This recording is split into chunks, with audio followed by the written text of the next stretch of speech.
Hello, everyone, and welcome to another episode of the Sleep Detective podcast.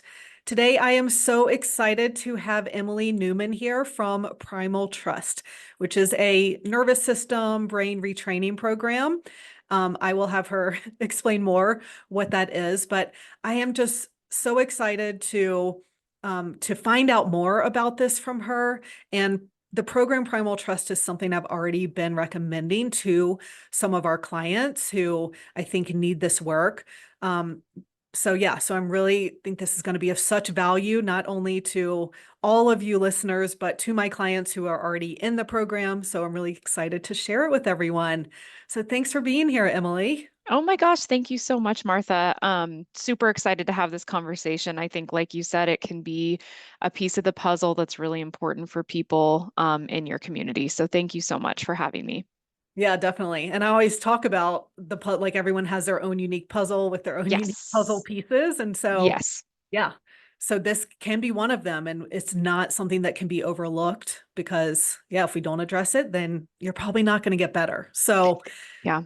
yeah. So I'd I love for you to briefly start by explaining what primal trust and retraining the nervous system are and what you're doing. Sure.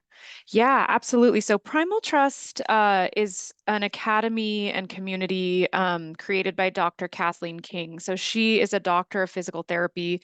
She's a neuroscience-based educator. And really the material is focused on assisting people with chronic illness, chronic stress, chronic trauma, sometimes all three. I'm sure you see that oftentimes that can be the case, but to really empower people in that space to take healing into their own hands. So, by gaining an understanding of your own nervous system and just our nervous system in general, I think I was 35 years old when I was first explained that the nervous system controls the immune system to a certain degree. And I wish we were taught that in kindergarten, but we're not. And so understanding the role that it plays in chronic illness is massive, and I think that it's frontier medicine. I think that it will be part of the fabric of sort of the mainstream before we know it. Yeah. But as far as the academy, level one has about 30 hours of content. So I always say it's like a college course on your own specific nervous system. So that puzzle that you just mentioned. It also has about 40 science-based tools in just level one to get your nervous system out of a state of threat and into a state of regulation. And really the reason why that's important, and I always say, I think that the reason Primal Trust is so successful for people in their healing journeys is because of the very specific chronological order of the program. So, level one is all about regulation, introducing those tools, getting a nice daily structure in where you are regularly practicing these tools to rewire your brain, to perceive safety in your body. Level two gets a little bit deeper into some parts work and some trauma work and things like that.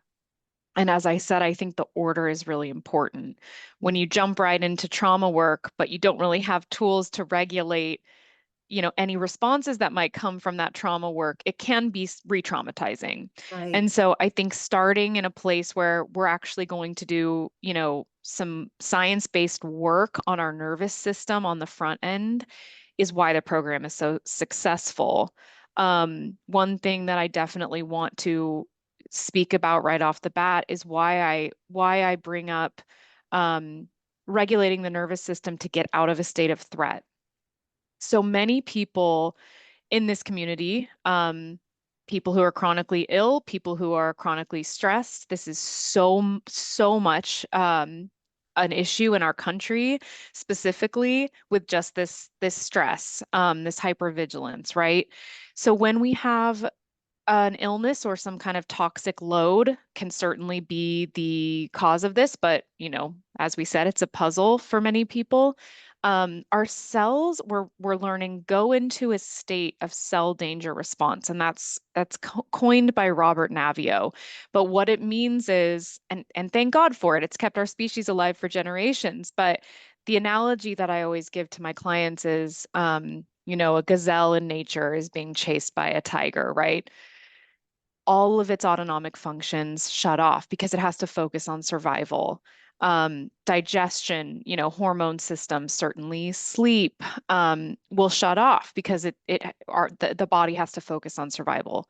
When it escapes and it survives in nature, we see this gazelle physically shake and do things to kind of discharge that trauma that it just went through. Well, we don't do that. And so what happens is when we get into this state of threat, people in communities like this can't get out of it. And so they get stuck in something called cell danger response. And what we're seeing is the cell wall will actually become hardened in this demographic. When the cell wall becomes hardened, it's great, right? It keeps us alive in states of threat, but we begin to not absorb nutrients properly. We can't detoxify properly. We're seeing this in blood samples from people in high stress or, in this type of demographic. And so when we regulate our nervous system, it can actually soften that cell wall, which restores function in those autonomic processes again. And that is when we really see healing in this community. So level one is focused on softening that cell wall, perceiving safety enough that your body can start restoring its autonomic functions again. Yes, I love that. And people come to me saying like, I just feel like I'm stuck in fight or flight. And it's like, And they are. Yeah. exactly. Yeah, that's exactly what's happening. And in the middle of the night when you can't sleep, it's like Mhm. it's so frustrating to be so tired and yet just also wired and like just not able to fall into a Yes. restful sleep. So that's Hmm. definitely what's happening. Hmm. Um, yeah. So before we talk more, I'm just curious how you became interested in this and what your Yeah. journey is. I think, like so many of us in this space, my own healing crisis really brought me here. I, a couple of years ago, got bit by a tick and got horrible neurological late stage Lyme disease, all these co-infections. I had digestive issues. I had, it activated Epstein-Barr. I had this list of diagnoses. Conventional medicine had no ideas. They had no lifeline. Really, really, they didn't. I know a lot of people with Lyme and certain autoimmune conditions relate to that. Yeah. And And so I sleep. was, yes, and I was fortunate enough to find a functional doctor who turned everything around for me. I owe her just such a debt of gratitude, but she said to me, I will get you started on a protocol, but I need you to start this program. It's called Primal Trust. And she explained the nervous system to me. And I should mention my background. I'm trained in acupressure. I'm Reiki 1 and 2. Like I've been trained in energy work, right? I it's so many of us are like, wow, I was helping others, but I just never brought it home to help myself. And there was a part of that, but also I had 2 young children. I was working full time. I was just over functioning for far too long. And so I started Primal Trust and you know, for those listening that you say have already kind of started, this is going to really resonate. You're going to say, oh, me too. And those who haven't yet, there is this validation when you first join the program where you just can't believe that there are others like you. There are others stuck in this place with these cascading symptoms or these mysterious diagnoses. Or just, yeah, years of not being able to sleep or digest or things that most people don't really have to think about. And that was certainly me. So I noticed, right off the bat with Primal Trust, I was able to actually tolerate some of the supplements that were prescribed to me much easier. Now I realize that is the cell danger response theory. I finally was softening my cell walls and I could, let certain nutrients in. I was starting to perceive safety.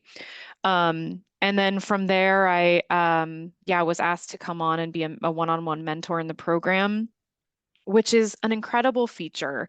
We have live classes almost 365 days a year, sometimes multiple times a day, taught by myself, other mentors, Dr. Kat. We have study groups. There's really a community aspect. And one-on-one mentoring is sort of a piece of that as well, if you just need help with blind spots or resistance patterns or things like that. So that's where I find myself now. I think it has been a massive part of my healing journey as well, to sort of bring it outward to other people. I think sometimes we're wounded in community, we can heal in community. And so that is how I found myself here in this community. Yes, yes, I love it. Um, yeah, and I just want to say to all my clients and everyone listening, like if you're super sensitive to supplements and Hmm. dealing, with mold toxicity, which about a third of my clients are, then this is such an important piece that we need to work on because yeah, after working with many people and seeing some people just can't get better, like this is the missing piece. Hmm. So if that's where anyone is, then you definitely want to do this program. Yeah, absolutely. And mold toxicity is huge in this community as well. There are, certain modules where she speaks very specifically to that issue. And there are exercises and tools that are based on, because people have lived in mold forever. If you really are at a place where you're not detoxing it properly, I think, like you said, it is time to look at nervous system regulation. Yeah, awesome. Yeah, Mhm. so let's talk about how this applies to sleep in particular. So sleep's a big one.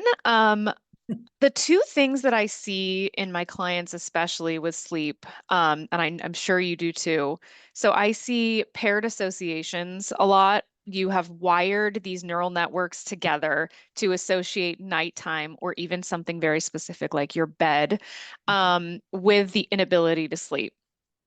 Paired associations are very strong. This is a silly analogy, but I like to think about, you're watching TV and a commercial comes on for, a cinnamon roll or something, and you start to salivate. That's a paired association, and they're very strong, and you can actually wire to associate anything. I know Dr. Kat has done things with people where she'll, have them put a dot on their wall and feel fear every time they walk by it. Think of something scary every time they see it. And then before you know it, that dot is scary. And so Wow. we can associate, we can wire anything, any networks together. But the beautiful thing there is we can also rewire. Our brains are incredibly neuroplastic. And so with sleep, there are such specific tools that we have in the program to help with those associations. It's just storytelling. And I think so much, and I know that people listening can relate to this. So much of the suffering when we're in this space comes from the stories that we're attaching to things. We talk about top down, bottom up processing, and top down is really our brains. So it's the part that is attaching stories as we process things. Bottom up is more sensory. So going back to like a cinnamon roll example, you walk into a kitchen and maybe you smell something delicious, your body says, I smell cinnamon rolls. And it's a reaction. And your brain says, I remember when my grandma made me cinnamon rolls. And so it attaches a story, and so much suffering is sort of born from that. Mhm. So I think with paired associations with sleep, there are so many amazing visualization tools that are provided.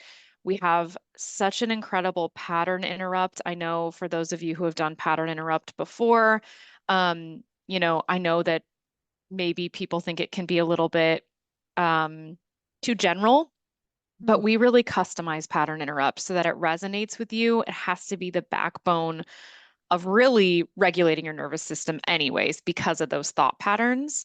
So we have some really beautiful tools to reassociate things and to rewire that pairing of neural networks that can create that story around sleep, around, like I said, even nighttime. The second thing that I see with sleep, I always like to use the analogy of a computer. So we need to process things all throughout the day, right? It's just like when you're getting those update reminders on your computer over and over again. That's like, we need to organize files, we need to process information, we need to, shut down so that we can process this menagerie of files and information. And so our brain is a lot like that. We'll kind of hear a little knock, a little alarm, a little hello, it's time to process. but we just keep scrolling on our phones, or we obsess over our symptoms, or we, you know, overachieve, or we, bring forth these coping mechanisms that we have. Well, when is your brain going to force that shutdown like your computer would do? Okay, I've given you all these warnings. Time to force a shutdown. It's going to be when you're laying in a dark room at night with no distractions. Hmm. And so it's going to trigger that it's time to process, it's time to update. And so, like you said, you're physically so tired, but you're wired. And it really is just like that. And so, as far as primal trust goes with processing breaks, if you are in this community and you're starting your daily structure out and you're making time and space for these tools, they're built-in processing breaks. And so it's sort of a win-win. Not only are you regulating your nervous system, but there's so much less to process when you're laying there at night. So I would say those are the two things that I see that are just so fixable. They're so fixable. It took work to get you here. It took trillions of influences to get you here. It's going to take a little work to get you out of it. But like I said, our brains are so neuroplastic, especially around those two things. Yes, I love that. And yeah, I'm already incorporating a lot of those in my program, so it's really Mhm, good just to hear this reinforced of yeah, like pattern interrupt and helping change your thoughts is part of it. And mhm. then taking time during the day to, you know, to calm your nervous Yes. system is also really important because you're right. Otherwise, then the only time it has is in the middle of the night. And Hmm. that's Hmm. not when you want that to be happening. So, yeah, Yeah, and it is a win-win because I doubt, a lot of people in your community only struggle with sleep yeah, because exactly. it's a wheel and it's a Yeah, chicken and the egg and it's that whole thing. And yeah, so why I say it's a win-win is if you're incorporating these tools, you're also going to experience symptom reduction. totally. It's proven. And so that's also going to contribute to better sleep depending on what you're dealing with. So it really is a win-win. Yeah, definitely. Awesome.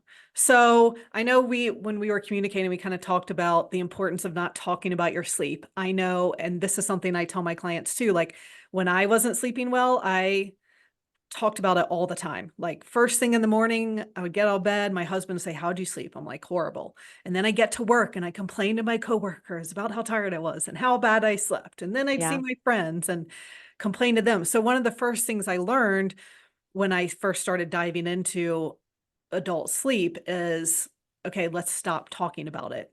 So I'd love to hear your perspective on that and why it's so important to, yeah, to not talk about your sleep and how tired you are and your symptoms all the time. Your symptoms, yeah. Yeah. This is a philosophy that is we do this with all symptoms in the community. It's brought in very early in the community where that's sort of a rule in the beginning is it's no symptom talk, and that absolutely includes sleep. Hmm. And it's funny to be the one speaking on this because of all the 40 tools in the first level, I had more resistance to this than anything. I was like, I'll do all the breath work, I'll do all the eye movements, I'll do all the visualizations, I'll do all the tools, but I will be speaking about my symptoms because I think so many can relate. Like you do feel misunderstood and you feel alone. And if there's a way that anybody can even sort of understand what you're going through, you're going to long for that. And so you want to talk about how you're feeling and what's going on. And I do understand that. And the other thing I want to say is it's not about gaslighting yourself into believing that they're not real. Your symptoms are so real. They're not the only thing that's real, though. So it's very important to think about that and to think about it's not positive thinking. Just look on the bright side. We're talking about your brain. We're not talking about your mind. And that differentiation is very important. Your brain is experiencing some kind of trigger or stimulus, and then it's just a wind-up toy and it starts rehearsing. Sound familiar to a lot of people listening? Yeah. It starts rehearsing what it knows. The brain would rather be certain and miserable than uncertain. It's Hmm. terrifying to go out into the unknown. And so what happens when we speak about our symptoms is we are validating that brain process that this is negative, that it's causing suffering. We're using those adjectives. Hmm. And so we're reinforcing that. It's okay to If you just need to communicate, that you are suffering, that something is causing you, discomfort, we in Primal Trust say use a neutral word. So, in my journey, I would just say to my husband, I'm having a lot of it right now. And I would just say that because you're telling your brain then it's just neutral because guess what? It's here. So let it be here because it is. And I think if your brain could figure it out, it would have by now. Mhm. And it's certainly not going to make leaps and bounds of progress by continuing the narrative. This is awful.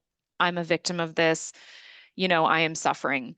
And so just bringing in a neutral word, I can't tell you, Martha, the impact that made on my symptoms. And I did resist it a lot. But I am here to tell you, like, I was astounded by just reducing it to maybe once in the morning or once before bed. If you just feel that you need to communicate it to somebody close to you, just saying, as I said, I'm just having a lot of it right now. Um, it will shift things massively. I have a client who she lives in Hawaii, and so pineapples are everywhere there. And so she'll just say, I'm having a pineapple day to her husband. And he knows what it means, and he'll Yeah. bring in a little extra support. It's just telling the brain, this is here, period. Yeah. So again, it's the sense, it's the bottom up, it's the body feedbacking the brain. It's Hmm. not the brain feedbacking the body, attaching a story to it. It's here and it's this and it's burning and it's pressure and it's pain and it's, all those words that our brain associates with um, remaining ill. So I think that that is why it's so important to not symptom talk, not talk about your sleep. Sleep specifically, I think people will be astounded by how much that relieves the story around Yes. missing that sleep. Yes. And that's great to hear. That's definitely one of the first things I start working with my clients on in the program. It's like it's going to take a while for the physical imbalances, to resolve themselves, but we can start with how your mind is perceiving this. And it's so like everything's connected, right? It's so similar to like life coaching tools and cognitive behavioral therapy. And, Hmm. I teach about how the circumstance of it is actually neutral and it's our thoughts about it, the stories we tell that are going to determine how we feel and what we do and what's going to Hmm. happen. So we can start before your sleep gets better at all or any symptoms get better at all. We can start changing how you're perceiving that. It's And huge. that's And it's brought yeah, in early in our program too. It's one of the yeah, first things that comes in. I yeah. was seeing a very talented acupuncturist in the beginning of my journey, and I was telling him about this type of work. And he said, there are Navy SEALs who can like light their arm on fire and not react to it. And if that's not brain retraining, what else could explain it? Yeah, Right. And totally. it's the story. Yeah, It's just that story. Yeah. yeah, yeah. So yeah, if you wouldn't feel like you want to talk about anything else, but I'd love to get into some tools that people can use as well. Yeah. So you know, as I said, 40 tools in level one, and they're all regulation, brain rewiring, pattern interrupt tools. But it isn't, I like to break it down into really three categories. So there are breath work tools, there are emotional elevation tools, and there are movement tools. Some of the movement is if you're sitting there like, oh, well, I can't do movement. We have eye movements that are so impactful that absolutely count as movement. So if that's like already a turn off for you, just know some of them are just eye movements. A little bit kind of halfway through level one, we do bring in some somatic movement just to kind of drop back down into the body and become sort of a curious observer of what's going on and really working that muscle. One of our breath work tools is called VU breathing. I'm not sure if you're familiar with that, but it physically tones the vagus nerve like a muscle at the gym. You've probably heard this. They're actually finding that that type of intonation, that type of like humming can ease anxiety more than sleep can if Mm, you're practicing it regularly. And so that's probably my favorite breath tool. It's very impactful. And then we have, as I mentioned, we've got eye movements, we have visualization tools that are so powerful because you go through a visualization and you're speaking in the present tense only. That way, your brain really doesn't know whether it's had that experience or not. And it rewires the brain to expect good things, which is really important. I certainly remember the days where I was waking up in the morning just so I could be that much closer to just going to bed. And so when you can rewire to expect good things, it's really powerful. And with our visualizations, at a certain point, we recommend you bring a little bit of a trigger into the visualization.